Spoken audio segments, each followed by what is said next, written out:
Hello दोस्तों, आप लोगों को मेरा सादर प्रणाम। कैसे हैं आप लोग? ये कहानी बहुत सुंदर है, अंत तक जरूर सुने। बेटा, हमारा एक्सीडेंट हो गया है। मुझे ज़्यादा चोट नहीं आई, पर तेरी माँ की हालत गंभीर है। कुछ पैसों की ज़रूरत है और तेरी माँ को खून भी देना है। 62 साल के माधव जी ने अपने बड़े बेटे से फ़ोन पर कहा, पापा मैं बहुत व्यस्त हूँ, आजकल मेरा आना नहीं हो सकेगा। मुझे विदेश में नौकरी का पैकेज मिला है तो उसी की तैयारी कर रहा हूँ। आपका भी तो यही सपना था ना, इसलिए हाथ भी तंग चल रहा है। पैसे की व्यवस्था कर लीजिए, मैं बाद में दे दूँगा। उनके बड़े इंजीनियर बेटे ने जवाब दिया। उन्होंने अपने दूसरे डॉक्टर बेटे को फ़ोन किया तो उसने भी आने से मना कर दिया। उसे अपनी ससुराल में शादी में जाना था।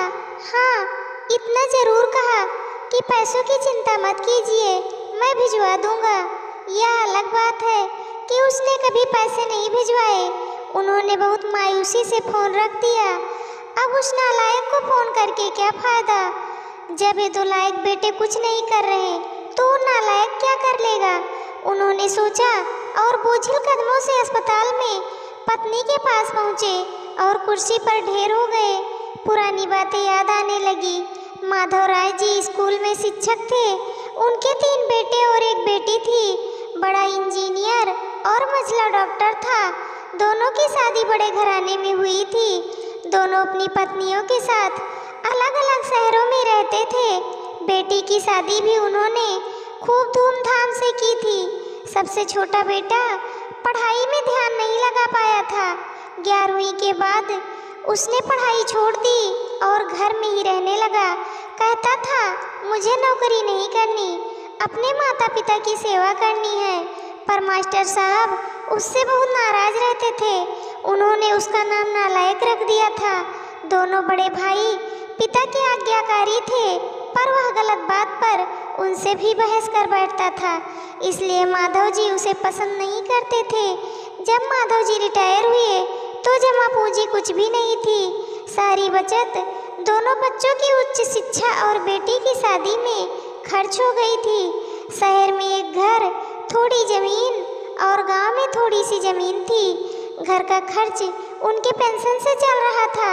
माधव जी को जब लगा कि छोटा सुधरने वाला नहीं तो उन्होंने बंटवारा कर दिया और उसके हिस्से की जमीन उसे देकर उसे गांव में ही रहने भेज दिया। हालांकि वह जाना नहीं चाहता था, पर पिता की जिद के आगे झुक गया और गांव में ही झोपड़ी बनाकर रहने लगा। माधव जी सबसे अपने दोनों होनहार और लायक बेटों की बड़ाई किया करते।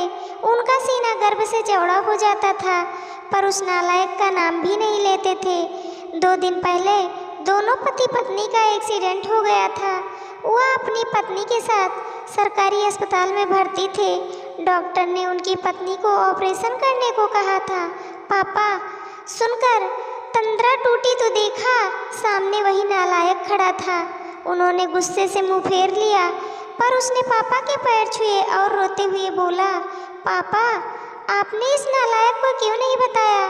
पर मैंने भी आप लोगों पर जासूस छोड़ रखे हैं। खबर मिलते ही भागा आया हूँ। पापा के विरोध के बावजूद उसने उनको एक बड़े अस्पताल में भर्ती कराया, माँ का ऑपरेशन कराया, अपना खून दिया, दिन रात उनकी सेवा में लगा रहता कि एक दिन वह गायब हो गया। वह उसके बारे में फिर बुरा सोचने लगे थे कि तीसरे दिन वह वापस आ गया। महीने भर में ही माँ एकदम भली चंगी हो गई। वह अस्पताल से छुट्टी लेकर उन लोगों को घर ले आया। माधव जी के पूछने पर बता दिया कि खैराती अस्पताल था, पैसे नहीं लगे हैं, घर में नौकरानी थी ही। वह उन लोगों को छोड़कर वापस गांव चला गया। धीरे धीरे सब कुछ सामान्य हो गया। एक दिन यूं ही उनके मन में आया कि उस नालायक की खबर ली जाए। दोनों जब गांव के खेत पर पहुंचे तो झोपड़ी में ताला देखकर चौंक गए। उनके खेत में काम कर रहे आदमी से पूछा तो उसने कहा, यह खेत अब मेरे हैं। उन्हें बहुत आश्चर्य हुआ। उसकी माँ की तबीयत बहुत खराब थी, उसके पास पैसे नहीं थे तो उसने अपने सारे खेत बेच दिए। वह रोजी रोटी की तलाश में दूसरे शहर चला गया है। बस यह झोपड़ी उसके पास रह गई है। यह रही उसकी चाबी। उस आदमी ने कहा। वह झोपड़ी में दाखिल हुए तो बरबस उस नालायक की याद आ गई। टेबल पर पड़ा लिफाफा खोलकर देखा तो उसमें रखा अस्पताल का 9 लाख का बिल उनको मुंह चिढ़ाने लगा। उन्होंने अपनी पत्नी से कहा, जानकी, तुम्हारा बेटा नालायक तो था ही, झूठा भी है। अचानक उनकी आंखों से आंसू गिरने लगे और वह जोर से चिल्लाए, तू कहाँ चला गया नालायक? अपने पापा को छोड़कर एक बार वापस आ जा, फिर मैं तुझे कहीं नहीं जाने दूंगा। उनकी पत्नी के आंसू भी बहे जा रहे थे और माधव जी को इंतजार था अपने नालायक बेटे को गले लगाने का। सचमुच बहुत नालायक था वो। जय श्री राम। दोस्तों, ये प्रसंग आप लोगों को कैसे लगा? आप लोग कमेंट करके ज़रूर बताना। चैनल को सब्सक्राइब करना, वीडियो को लाइक करना, शेयर करना। वीडियो को अंत तक देखने के लिए आप लोगों का तहे दिल से धन्यवाद।